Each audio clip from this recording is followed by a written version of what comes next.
Well, happy Canada Day. Yeah, I got my Canada shirt on. Yeah, You gotta represent for Canada. yeah. Thank you. It's a crazy long weekend, right? It doesn't happen too often. We get Canada Day on a Friday and then July 4th on a Monday. That's nice. So so if I wasn't out of town at a conference, I'd be taking a 4-day weekend. You get to celebrate Celebrate. two Independence Days, if you will. So yeah. Exactly. So I think this is another first for us. I don't know if we've ever done one podcast if someone's been in an airport. No, that's great. And you sound good. You look good. You Yeah, look like you're in a quiet place. That's good. yeah, relatively quiet. I think it's going to be good. So I'm in Philadelphia. I was just at the National Athletic Trainers Association's annual meeting and conference. Got a lot of good tips and learned a few things along the way. So hopefully make me a better athletic trainer and a better teacher. So yeah, it was a good week. And honestly, I'd been to Philadelphia before, but last time I was here, I really didn't venture out. And I tried to venture out a little bit and do some sightseeing and got a couple bike rides in. It's a beautiful place. It is. Yeah.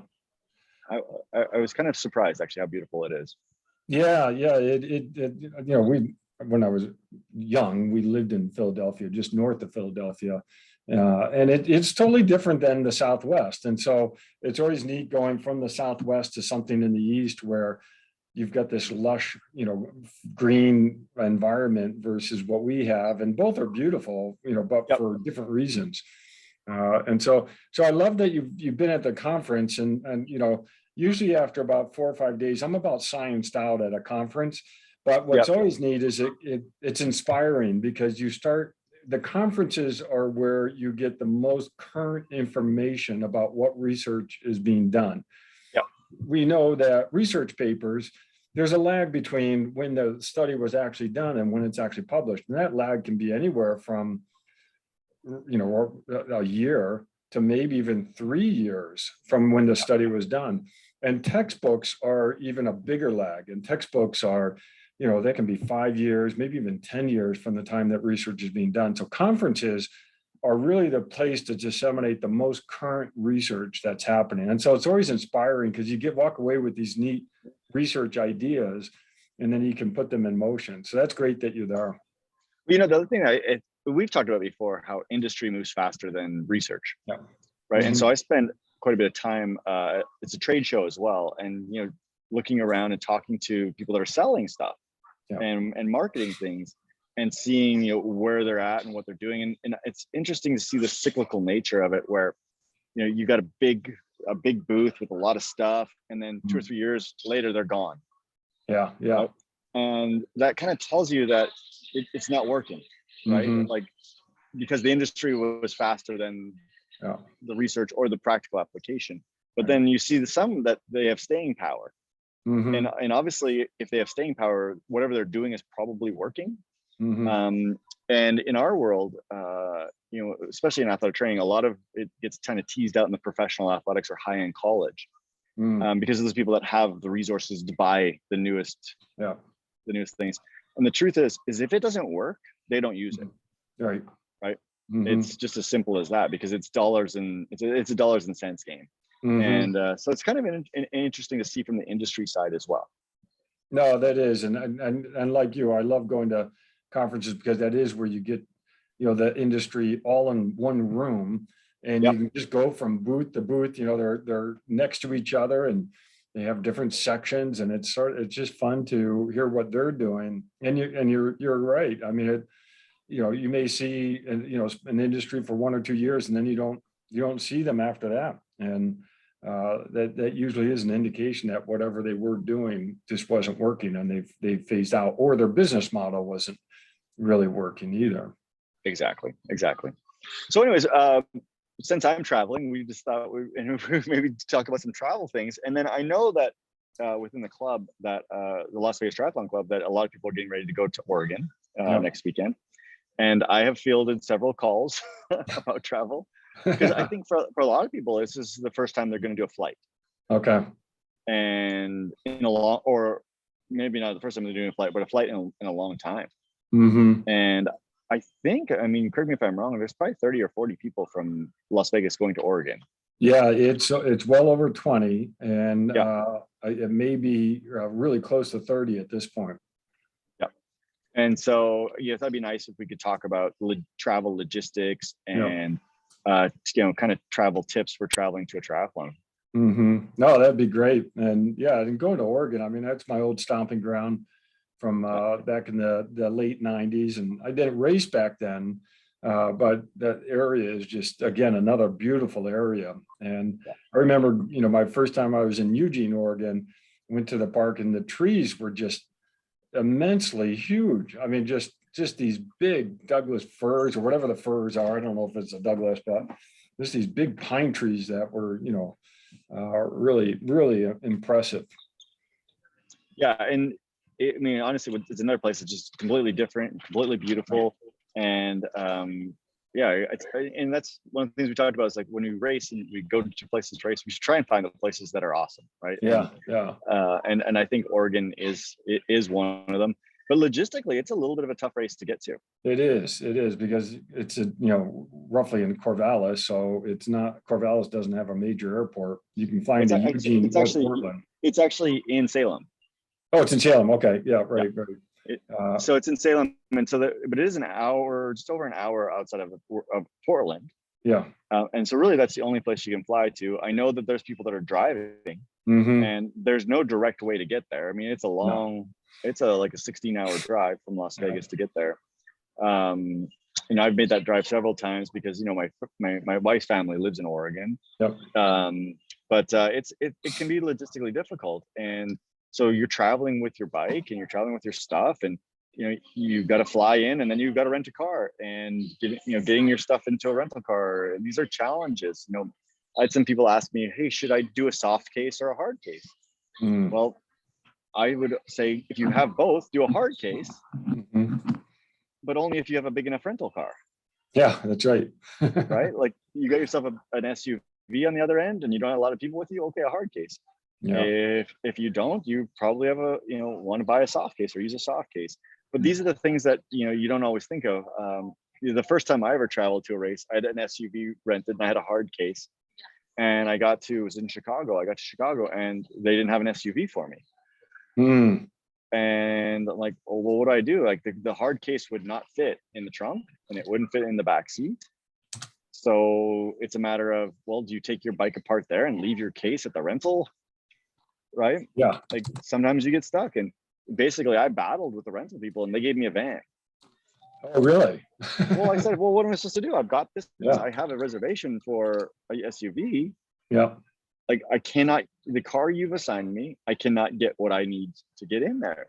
And they were, they were adamant about not giving me a van and wanted to charge me more. But you're stressed out. You're going to a race, especially if it's your first travel race. So like, little things like that can trip you up. Yeah, no, for sure. Well, let's talk about. So I like what you said. So if you have both cases, you would go with hard, but depending on your destination, if you're just going to the airport to the hotel, that's different than going to the airport, renting a car, getting the bike case in the car, and then going. And so, yeah, the advantage of a soft case is there is a little bit more packability space wise, where a hard case is the size it is. So, well, with a soft case, you can take your bike apart, right? Yeah. Even if you had to, right at the airport. Yeah. And or take it out of the case and then roll the case up, right? And then put the frame in the back seat. If you have, and I've done that before. So you do have that option. Yeah, for sure. Yeah, we ultimately went with soft cases, and there was two reasons for it. One was just the packability of it, and just for that, if we were running a car, we would already have the bikes out, and then we would just be able to stuff the cases in, a small part of the car, as opposed to a hard case is always going to take up that physical space. But then the other reason was the setup. I went with a case that had a minimum breakdown of the bike, and that's been good. So I've enjoyed being able to get to a destination and not have to do, put everything back together. And really, it's just the pedals, the derailleur, and a couple of adjustments here and there, and I'm good to go. Yeah, see, you have the case where you actually don't have to take your handlebars off. I still have to take, That's it. for both of mine, I have to take the handlebars off. Okay. And you know, it's a bit of a pain, but I kind of don't mind it because it kind of gives me a chance to clean, Yeah. right? Like Yeah. take the bolts apart, re-lubricate the bolts, Yeah. clean everything.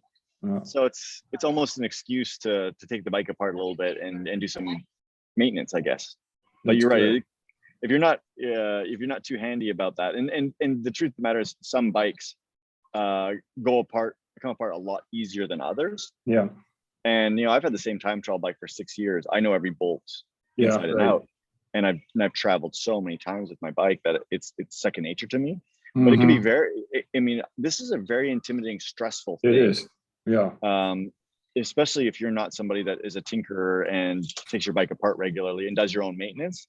Mhm. You know, the typical, and if you're not using like transport, like tri bike transport, if you're doing it yourself, I mean, you have to take apart some pieces of your bike. And if you're not familiar with that, it can be Yeah. very, very stressful. And mark everything and mark it really, really well. So you Yeah. can get the seat at the right height. You can get the handlebars at the right height. You can get the handlebars at the right angle or whatever angle you had it at. And so really, you got to do some marking of the bike when you do break it down to pack it up. Yeah. You know, Depending on your setup.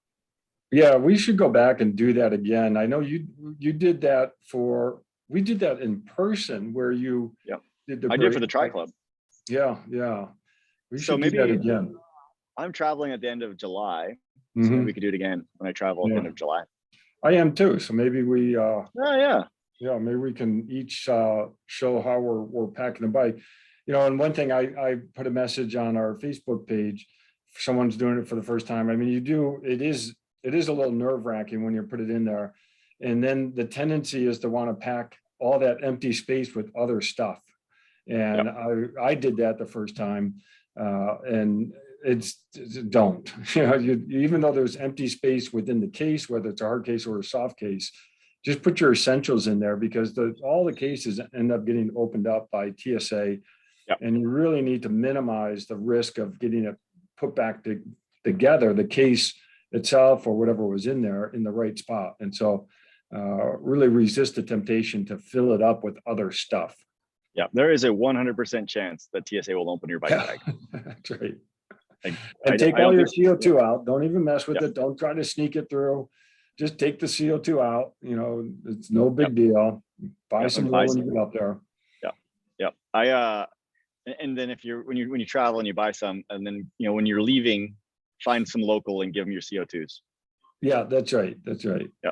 And what do you do with your tire pressure when you pack your bike? What do you? I actually do nothing with it. Okay. So I don't remember who I was asking. I think it was maybe John from Flow Yep. about that. And he said, nah, don't worry about it. It doesn't change.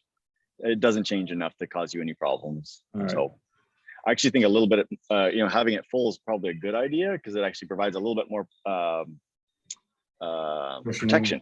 Yeah, yeah. Mm-hmm. Yeah. Yeah, But I know I'm there's worried people that about. go all the I way don't down. like my tires ever to get deflated. Yeah. Yeah, because now you run the risk of the tube. You know, I'm still doing tubes of the tube. You know, coming off the in the right spot and then pumping it up and getting pinched as you pump it up. So I do deflate just a little bit, but not much, and I don't want to get to full deflation at all. Yeah, exactly. I agree with you 100% on that. Yeah. All right. So the other thing in terms of race week, and you get your bike there, I always like to schedule when I'm going to put the bikes back together. And so when my wife and I travel together, I'm putting both bikes back together, and we look at the schedule and we say, okay, we're going to get there Tuesday. I'm going to put the bikes together Tuesday night or Wednesday morning or whatever it is. I like to schedule that because it's just one of those things that you now have a known time. I don't like to. That's me. I don't like to have that open-ended, well, maybe I'll get together, with some folks over here. We'll do this, we'll go out to dinner. Maybe I'll have time to do a bike. No, I need to say, this is my window to put the bikes together. And then that gives us time to do some test riding, making sure everything's back where it needs to be. Batteries are charged and everything is rideable at that point. And I think good practice is as soon as you can. Mhm. right? So because if something's Yeah, broken or something happens, at least you have some time. Like don't wait that's till right. the last minute. Like if I fly in, like you said, on a Tuesday, Wednesday morning, first thing, Yep. put the bike Mhm. together, and Yep. then take it for a little spin. Make sure everything's Mhm. working.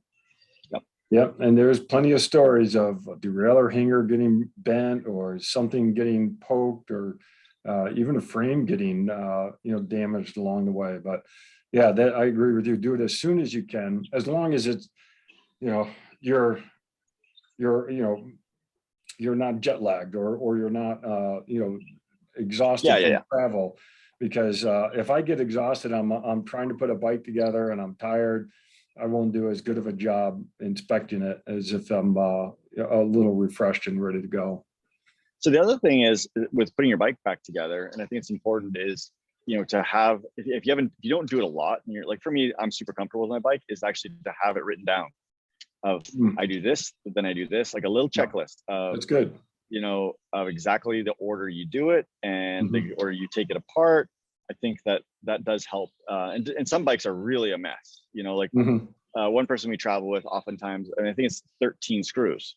Mm, And so the order matters, yeah, right? And yeah, and so I think that's a good idea, is to kind of like have a checklist.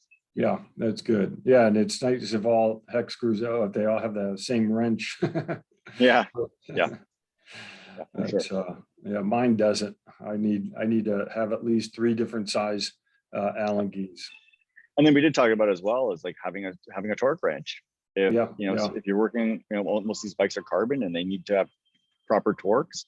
Hmm. Um, last thing you want to do is in the middle of a race is break your bike because you over Yeah. torque something. When do you charge your Di2? Honestly, I charge it as I'm breaking my bike down. Okay.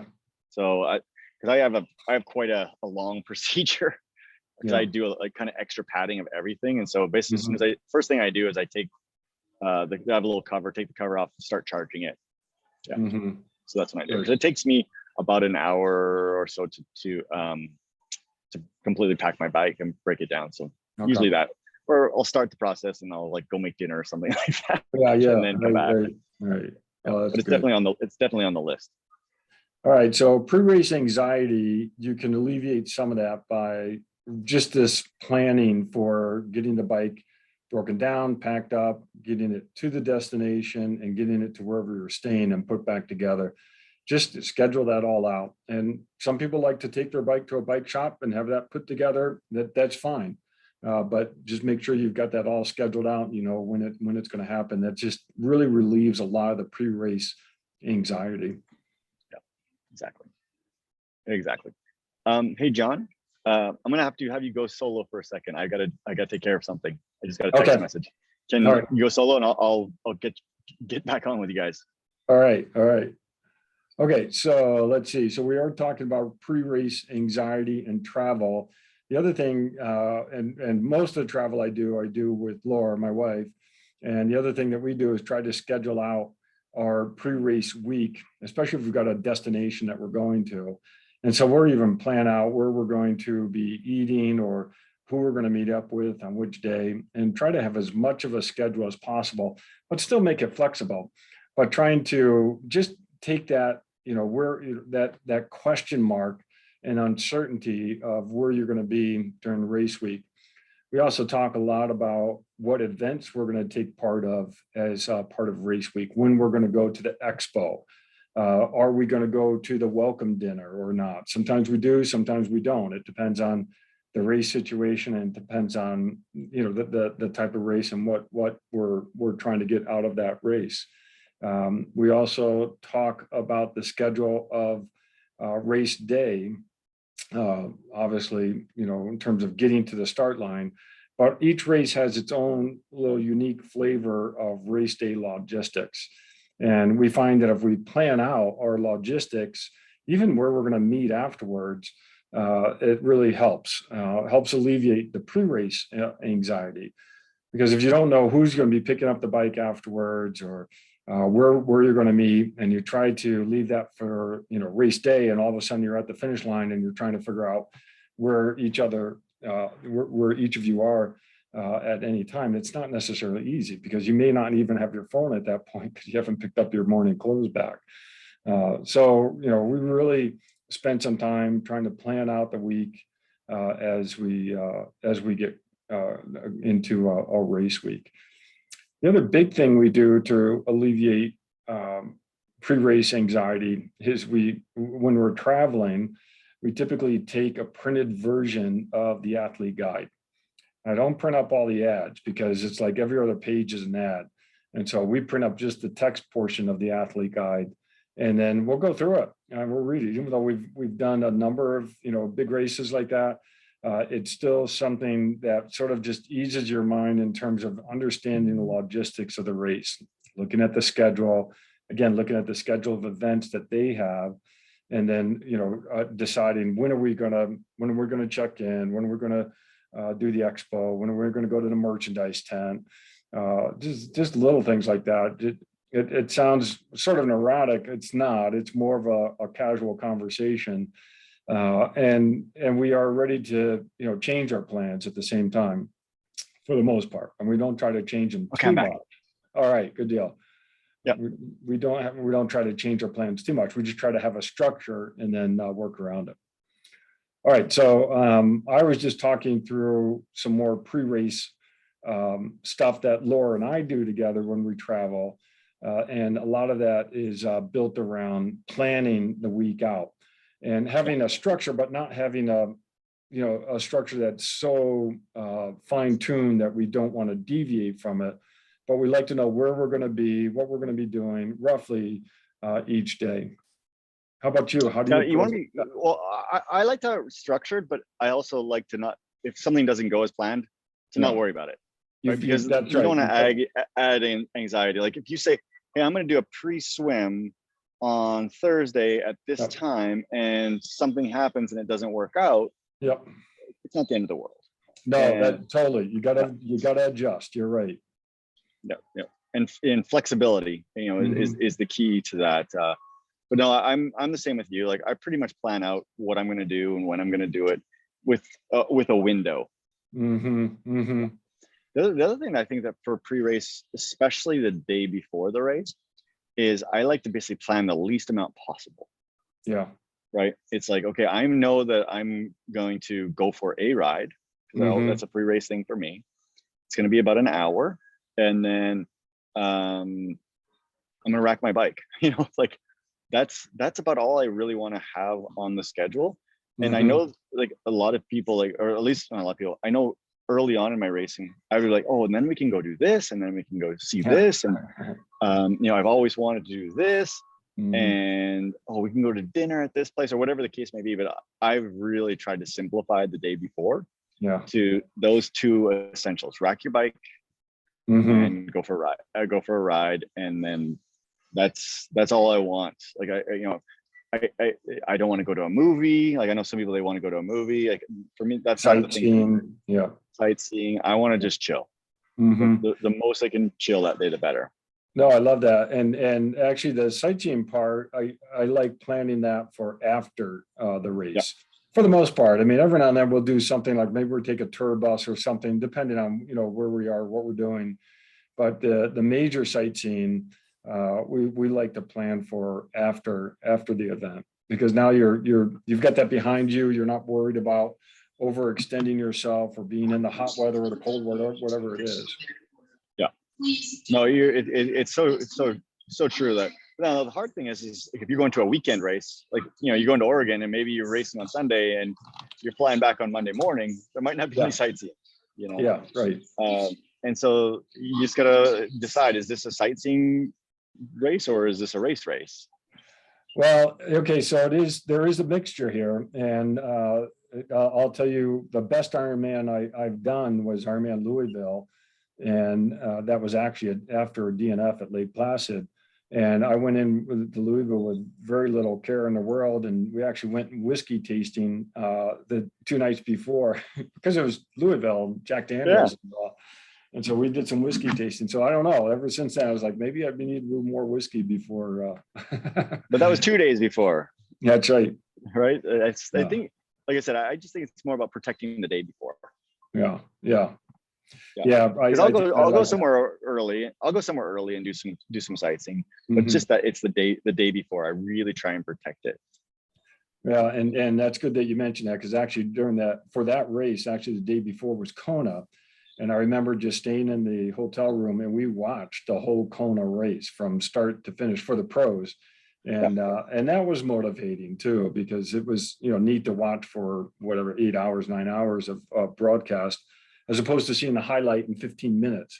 And so Yes. watching it, over, real time sort of gave you that sense of, oh, this is going to be a long day and you got to be ready for it. This is going to be a long day. Hey, So that's I've got that's so another fun. one for you. Yep. Where you stay for race location, do you try to, it obviously depends on the logistics of the course and how it's laid out. But if the start and finish are in different places, do you try to stay near the start, near the finish? Do you try to stay near the expo? What's your preference? Or do you try to get out of the hustle and bustle of race area? That's such a good question, because it almost never comes down to that. Right? Mhm. It's where can I find a place that fits my needs as far as like being comfortable, Yeah. right? Like we mostly stayed Airbnbs when we Mhm. race, because I can control the environment. Mhm. You know, I don't like hotels, Yeah. because you can't control the environment. Mhm. You can't control people running up and down the hallways at 2 in the That's right. morning. And then with the Airbnbs, like I'll go so far as to like look on maps, like even though they give you that circle, like Yeah. where's the train? Yeah. How Yeah. how close is a train? Mhm. And or how close is it to the highway, or Mhm. things like that. Like, so I want it to be quiet, and yeah, I guess kind of as close as I can to the venue, Yeah. but far enough away that it's quiet. I think Yeah. that's for That's me. good. For me, that's important. Yeah.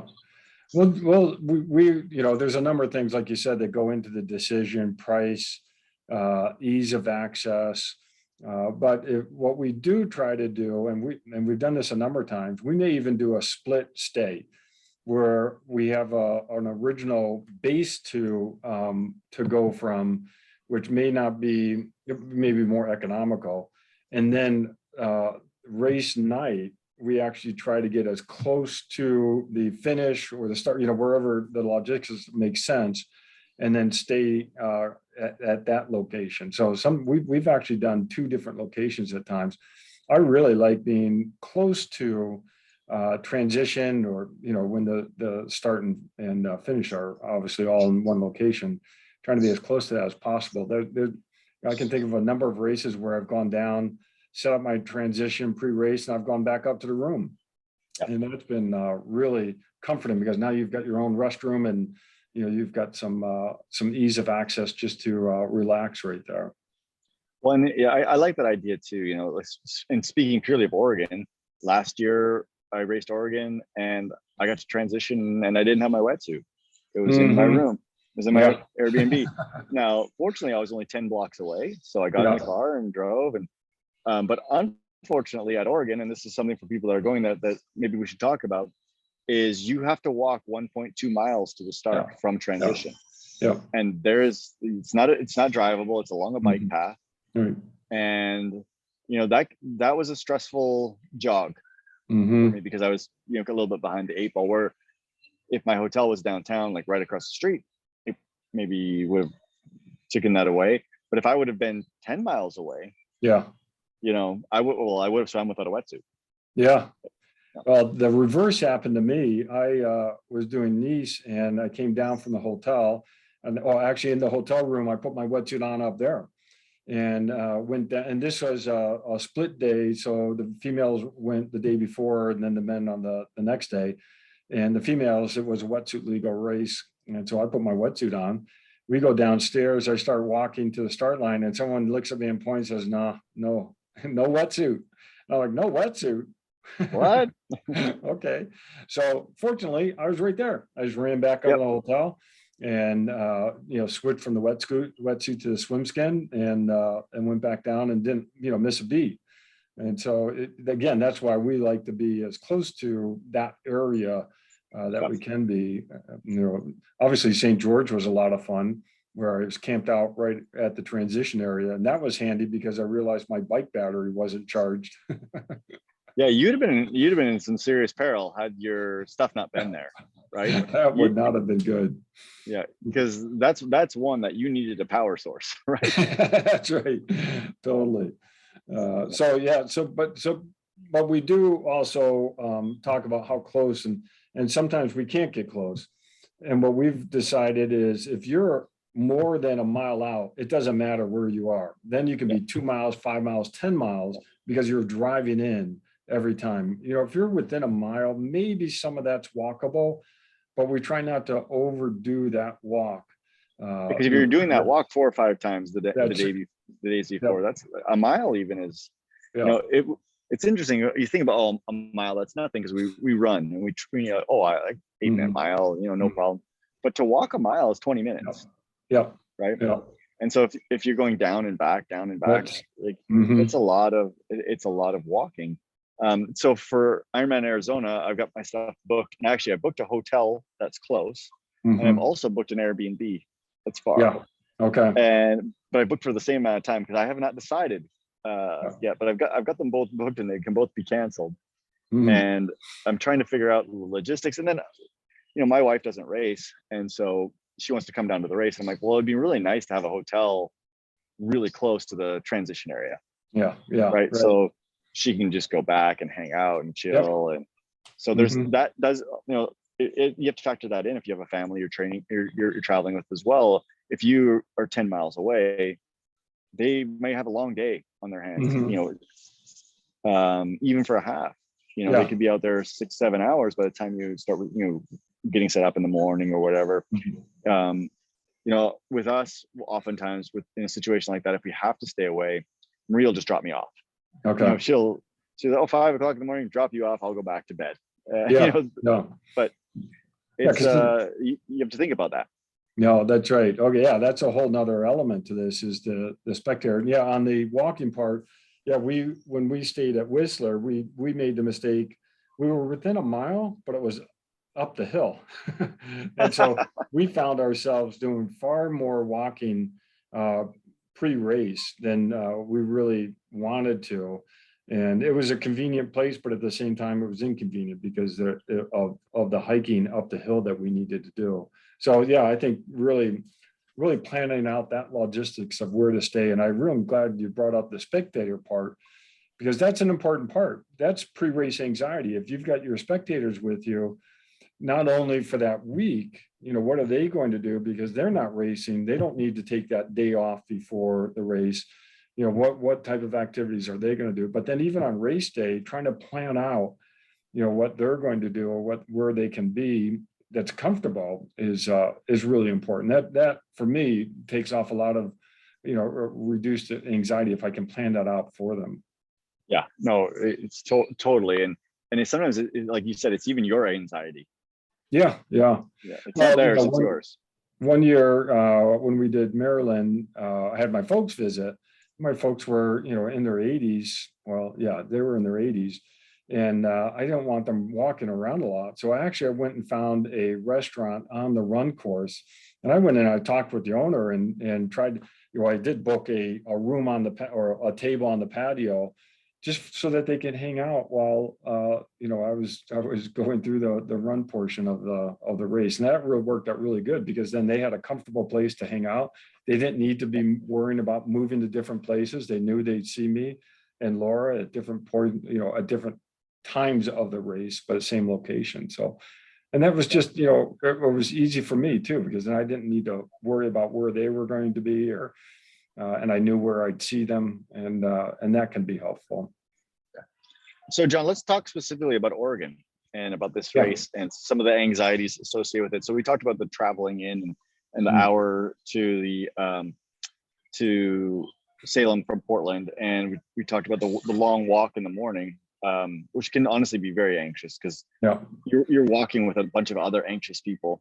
And then you're going to get into now it's going to be a very fast water swim. I don't know if you've been following along. If they have the swim, I think the last I heard they're still planning on having the swim. And I heard that there was talk of maybe canceling the swim, but because because of the water flow. Yeah, it's so high. Yeah. It's something like 10 times higher than it was last year, as far as like cubic feet per second or whatever they measure that. So you're going to be getting into a really fast water swim. Yeah. And that's anxiety there. And so if you're from Las Vegas, how do you prepare for that? We don't have fast water swimming. I've swam in Chattanooga, it was pretty dang fast. But really that's like one time I've ever done it, is, swimming in relatively fast water. So, I wonder if you maybe go down to Willow Beach this weekend and at least swim in a river. Yeah. Right. And figure that out, because there's some anxiety there. And then I also understand, because it's so fast, it might be cold. And so we didn't, when we did it, it was right on the verge of wetsuit legal last year, but I think I've heard it's gonna be colder. So there's anxieties associated with that. And then there's always the anxiety when you go to a race, and we've talked about this with our race recon, not knowing the bike course. Most people will have never been up there and ridden that course before. And that course is, I've reconned it. I've ridden it twice. I did a recon ride of it, and then a full ride of it. Like, I went up like 6 weeks before the race, and then I rode it in the race. It can be a very windy bike course. Okay. And so it's relatively flat, but it's open fields, and so any wind, there's very little wind protection. And so, like, understanding that you're going to potentially be in some wind, and now we're from Vegas, so that's easy, right? We should have no problem riding in the wind, except for if you've been Zwifting all year and avoiding the wind. But there's not that much anxiety there, but there's some run anxiety on this race course. And not because of hills, but because of running on gravel. And there is just over 2 miles of gravel that you have to run on, and it's poor footing. It's really poor footing, and it comes at mile 1 and at mile 2 and mile 11. Yeah, it's an out and back, and it's not a comfortable place to run. And I've talked to a few people that are going up there to race, and they're like, well, what shoes, thinking about shoes, and because of that 2 miles of gravel. And so my suggestion once again is, bring a couple pairs of shoes, and maybe the couple days before, go out to that section and see what it's like. The other thing that was happening when we were there is a lot of the cherries had fallen onto the run course, and so it was sticky. And so you're running, and every step you take, your foot is sticking to the ground. Oh, wow. Yeah. And once again, if you haven't experienced that, and there was several miles of sticky running. Oh. And so I was like, wow, what's happening to my biomechanics? Every time I step, my foot is stuck a little bit. Yeah. So once again, I suggest people that go there, run the gravel section and then go run the sticky sections. Oh, interesting. Try it. And so that's some pro tips from someone that raced it last year. That can kind of give you some feedback on it. The other thing I'll tell you is, they say it's a shady run course. Not if you're on the run at noon. Right? Because when the sun's directly overhead, you don't, I didn't, I pre-ran it around 4 o'clock, about 6 weeks before, and it was super shady. And then when I raced it, it was like dead sun, Oh, yeah. So you think, I'm going to the Pacific Northwest, they got big trees. But, we tend in the 70.3s run between 11 and 1. Yeah. Is when the run is. So be prepared for it to be a sunny, hot run course, potentially. Yeah, and humid. All right, so this is great. This is a lot of good information. Let's go back to the swim. Do they have a practice swim that you can do for testing the current out? It's funny. They were like, last time it was, they had I don't remember, they were telling people not to swim, but people were swimming anyways. Oh, you couldn't go in at the swim start because they were setting up. So we just went above where the swim start was, and we swam it the day before, which I don't typically do. But it was so dang fun to swim it. Yeah. I mean, you didn't have to actually swim, and you still were moving. Yeah. but I'm interested to see like if they actually, because of the high current, my understanding of what I read was that the river is closed for swimming Okay. because of the high Oh current. yeah, right. So And that could be a so water quality issue too. yeah. So I wonder if they're going to have a pre-swim, but if they do, because of the current, I would definitely make sure you go out and do the pre-swim, or do a pre-swim. There was nothing like actually planned, like a pre-swim time. But like I said, we went upstream from where they were setting up the swim start. Okay. So whenever I go to a race that has a current, I do just, you do try to do the pre-race practice swim if you can get a sense for the current. Sometimes you can't. They don't let you in the course, just like what you're talking about. And so there's a couple of things that I always try to do. One is I go to race briefing for sure, because there are times that the race director will give pointers in terms of where to sight. Depending on the current or where to go relative to the current. And so that sometimes you can go to your athlete briefing and you can get some good information there. And then the other thing I do is when I'm standing in the start queue, I really try to watch what's happening when people are entering the water. And, most of the times I'm not in the first wave that's going in, a lot of the age group or time, whatever, however they're doing it. How are they doing? Are they doing rolling age groups, or are they doing no, just rolling start? Rolling time. Okay. Yeah. So, and unless you're one of your top swimmers, we have some of those top swimmers in our group, but really most of the group would be starting, 5 minutes back, 10 minutes back from the first group going in. Watch what they're doing and looking which way they're getting pulled relative to current. That could be, an ocean swim where you're looking at riptides and you're trying to understand the currents that you may be experiencing. I really try to watch that first group going out and seeing, what direction they're getting pulled in. So specifically to this race, and I don't know because the water's high, there were channels. So there were specific channels in the river. And in the pre-race briefing, they were talking about the right-hand channel. And we swam the right-hand channel when we pre-swam it. And then they set up their kayaks that you couldn't go to the right-hand channel. Yeah. And so on race day, everyone was going left, and people were getting caught up on rocks, and like it was so shallow. I don't think it's gonna happen this time, but it was so shallow, and we never swam that section. And so I'm standing there, I'm watching. I'm like, okay, where are the people having to walk? And because it was not a good walk, it was slippery, and so I really paid attention. Like you said, like I was watching the groups in front of me. And okay, who is being successful? What line are they on? Because it wasn't the line we practiced. Yeah, right. And so, I think that's a really good pointer, John, is to be diligent when there's a current swim. Watch the people and watch the ones that appear to be being more successful. Yeah, no, it's great. And I'm glad you mentioned the kayakers, because on the pre-race practice swim, I'll actually go out and sometimes I even talk with the kayakers and say, hey, which way are you getting pulled? Because sometimes when you're swimming, you can't feel the current. And sometimes you can't even tell how much of a current you actually have. And so going out to the kayakers and saying, hey, which way are you getting pulled? Is sometimes helpful to get a sense for how strong the current may be, or how strong it may not be very strong at all. So. Well, it seems like, I guess this is a little bit of a tangent, but it seems like the Ironman is having more river swims.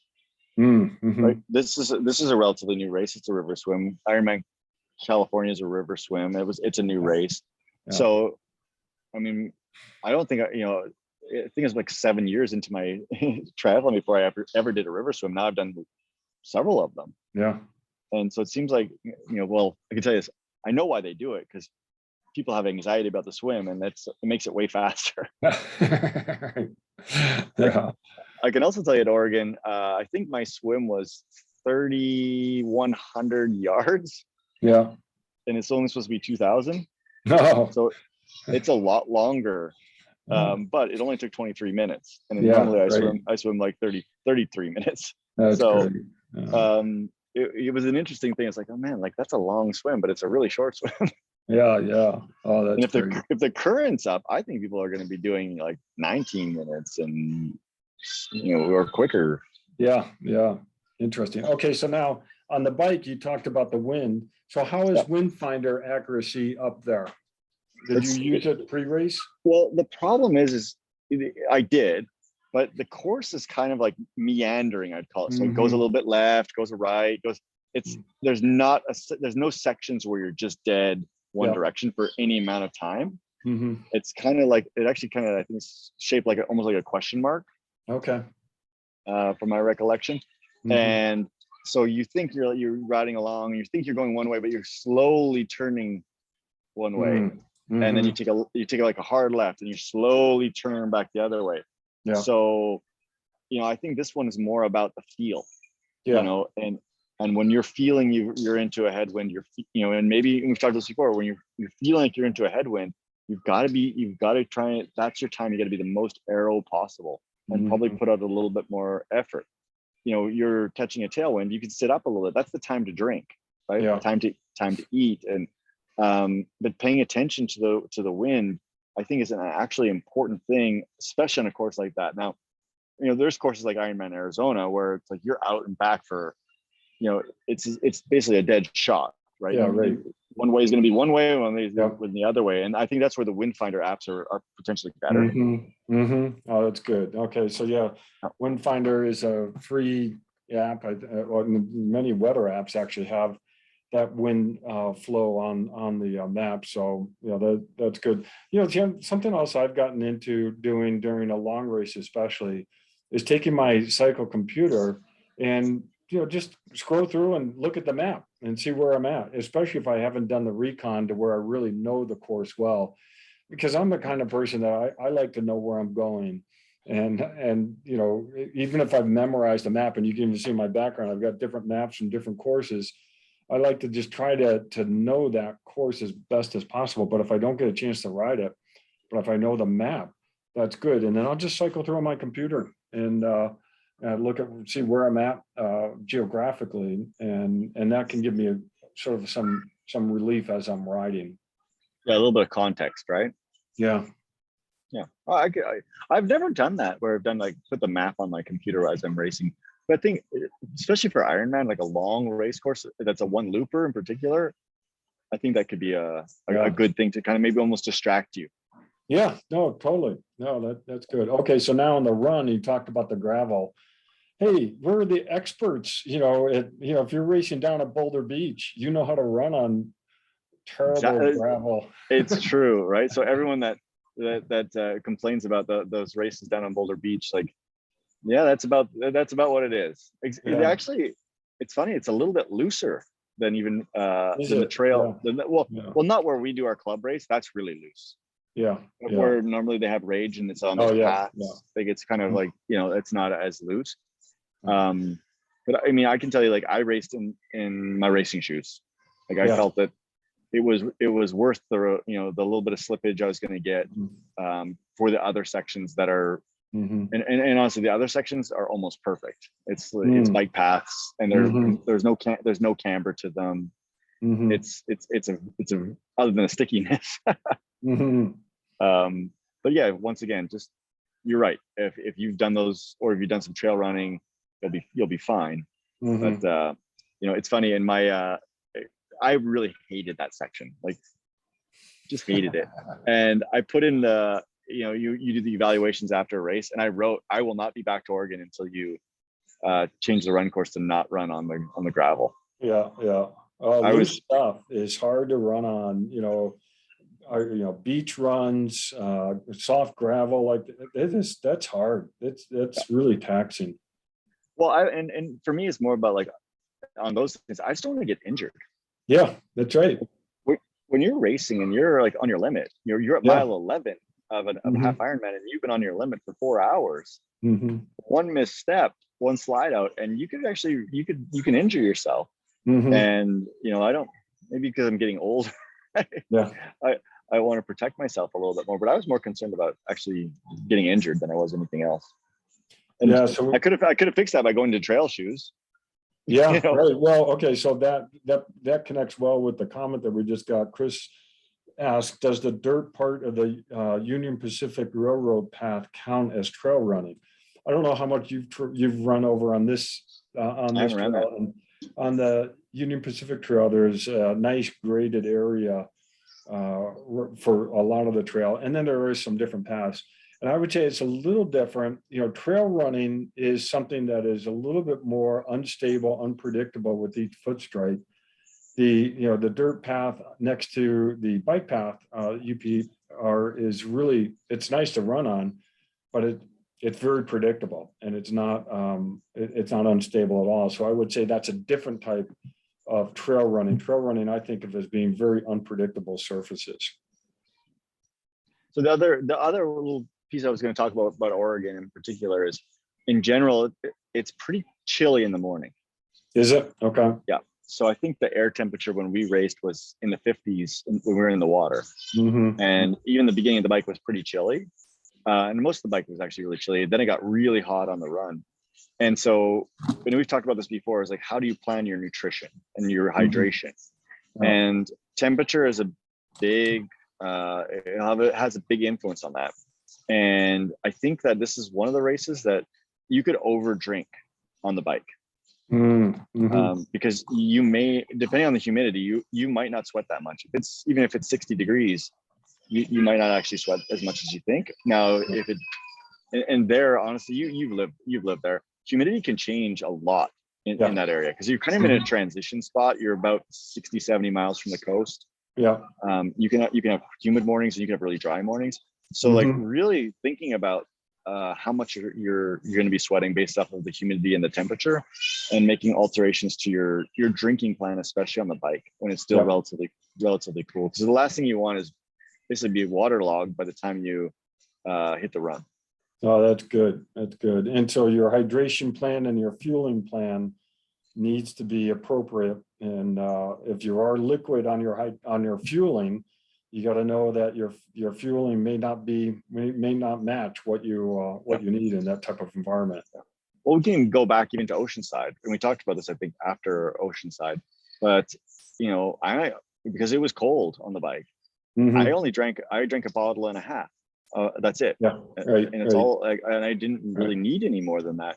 Well, if my plan was only to fuel through hydration, it would have been difficult to get, to get that in. It wasn't my plan. I had it planned out to go more solid because of that temperature. Okay. But and these are sometimes you're not going to know till a couple of days before, especially with humidity changes. And so what you've planned a week before might not be exactly what ends up happening even on race day. And I think you have to be very flexible with that. I know there's a lot of athletes that are really they get really concerned about this much, and they try and plan it several weeks in advance. Yeah. And now there's some races you can do that. That it's going to be 100 degrees or it's going to be 90 degrees, like Kona. It's going to be hot and humid, and your goal is to get as much water and fluid in as you possibly can. That but it's these colder or transitional races where you don't necessarily know that. I think you need to really be very flexible and come up with your plan a couple days before.